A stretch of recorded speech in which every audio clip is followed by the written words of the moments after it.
નમસ્તે દોસ્તો. હાલ હું માનવ પરિવાર ટ્રસ્ટ મનોદિવ્યાંગ સંસ્થાના કેમ્પસમાંથી ધવલ ભાયાની વાત કરું છું. માનવ પરિવાર ટ્રસ્ટ છેલ્લા 12 વર્ષથી એવા લોકોની મદદ કરે છે કે જેને રહેવા માટે, ખાવા માટે અને દવા માટેની કોઈ વ્યવસ્થા નથી અને માનસિક રીતના અસ્થિર છે. આવા લોકોને સંસ્થા ખાવાનું, રહેવાનું અને દવાની વ્યવસ્થા છેલ્લા 12 વર્ષથી કરતી આવી છે. આ માનવ પરિવાર ટ્રસ્ટ ભાવનગર જિલ્લામાં પાલીતાણા તાલુકામાં પાલીતાણા સોનગઢ રોડ ઉપર આવેલા ઘોડીઢાળથી ગારિયાધાર રોડ ઉપર આવેલી છે, જ્યાં હાલ 300 કરતાં પણ વધારે મનોદિવ્યાંગ છે. છેલ્લા 6 મહિનાથી માનવ પરિવાર ટ્રસ્ટમાં મહિલા સેક્શન પણ અમે શરૂ કરેલો છે કે જ્યાં હાલ મહિલા અને પુરુષો માટે અલગ અલગ વ્યવસ્થા કરેલી છે. અલગ અલગ રૂમો, અલગ અલગ ડાઇનિંગ ટેબલો, બેડ, આ બધી વ્યવસ્થા અત્યારે હાલમાં આપી રહ્યા છે. આ વિડીયોનો હેતુ તમને સૌને એક નાનકડી અમારા વતી એક રિક્વેસ્ટ કરવાનો છે કે તમે કોઈ પણ જગ્યાએ જતા હો, તમે ગામમાં, શહેરમાં, ગમે ત્યાં તમે આવો કોઈ મનોદિવ્યાંગ વ્યક્તિ જુઓ કે જેને રહેવાની કોઈ સુવિધા નથી, રોડ ઉપર રહી છે અને કોઈ પણ વ્યક્તિ એને હેરાન કરતા હોય છે, તો આવા વ્યક્તિને અમારા સુધી પહોંચાડવા માટે તમે ડિસ્પ્લે ઉપર આપેલા નંબર ઉપર કોન્ટેક્ટ કરો. અમે એમ્બ્યુલન્સ લઈને આવશું. કોઈ પણ જગ્યાએ હોય, ગુજરાતમાં કે ભારતમાં, અમે ત્યાંથી એને અહીંયા લાવશું, સારવાર કરશું અને એને અહીંયા તમામ પ્રકારની સુવિધા આપશું. સાથે સાથે મનોદિવ્યાંગ વ્યક્તિઓની સારવાર પણ અહીંયા થઈ રહી છે. જેમ જેમ એની સારવાર સારી થતી જાય છે એમ એના ફેમિલી મેમ્બરોને પણ અમે ઇન્ફોર્મ કરતા હોઈએ છીએ અને એ વ્યક્તિ આનાથી પાછા પણ એને લઈ જતા હોય છે. તો આ માનવીના કામમાં, માનવ સેવાના કામમાં તમે સૌ અમારો એક નાનકડો એવો સહયોગ કરો. દરેક વ્યક્તિ નાનો સહયોગ કરશે તો આ માનવ પરિવાર ટ્રસ્ટનો જે હેતુ છે આપણે ઘણા બધા લોકો સુધી પહોંચાડી શકશું. હાલ માનવ પરિવાર ટ્રસ્ટમાં એટલું ફંડિંગ નથી કે અમે સોશિયલ મીડિયાના મારફતે પ્રમોશન કરી અને દરેક લોકો સુધી પહોંચીએ.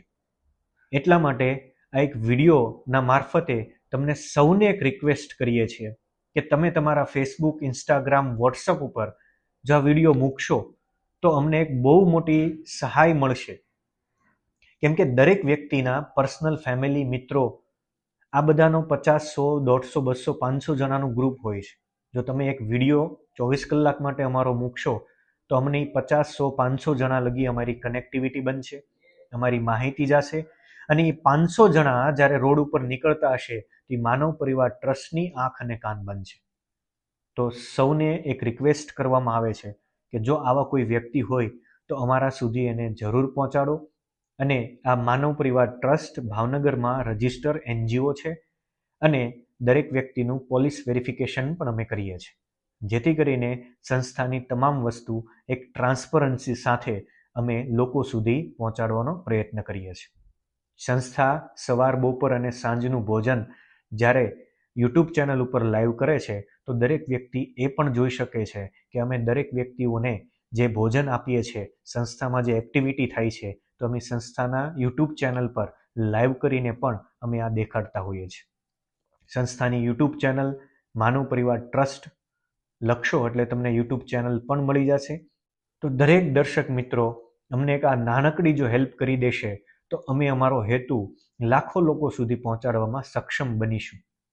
તો તમને સૌને રિક્વેસ્ટ કરવામાં આવે છે કે એક દિવસ માટે, ફક્ત એક દિવસ માટે તમે અમને તમારા સોશિયલ મીડિયામાં સ્થાન આપો અને આ માનવ પરિવાર ટ્રસ્ટના હેતુને લાખો લોકો સુધી આપણે પહોંચાડીએ.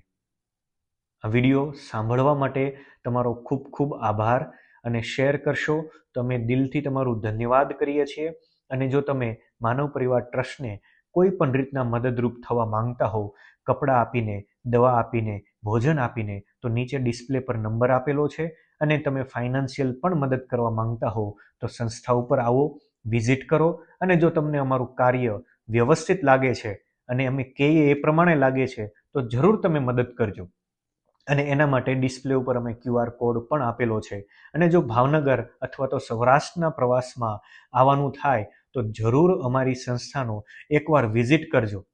કેમ કે વિઝિટ કર્યા પછી તમને ખ્યાલ આવશે કે જે આપણે ભગવાને જે આપણને શરીર, મન અને મગજ જે સારું આપ્યું છે એ આ લોકોને નથી આપ્યું. તો એ લોકોની જે સેવા કરવી એ કેટલી અમારા સેવાભાવી વ્યક્તિઓની કેટલી આકરી એક પરીક્ષા છે. અને તમે જ્યારે નજરેથી જોશો એટલે તમને પણ ખ્યાલ આવશે કે આ માનવ પરિવાર ટ્રસ્ટ જે આ 300 કરતાં પણ વધારે પુરુષો અને મહિલાઓને જે સવાર સાંજ અને બપોરનું ભોજન આખું મેન્ટેન કરે છે એ કઈ રીતના કરતી હોય છે. તમારો ફરી એકવાર ખૂબ ખૂબ આભાર. સોશિયલ મીડિયા ઉપર તમારો આ વિડીયો અમારો મુકાય એવી આશા સાથે. જય હિન્દ, જય ભારત.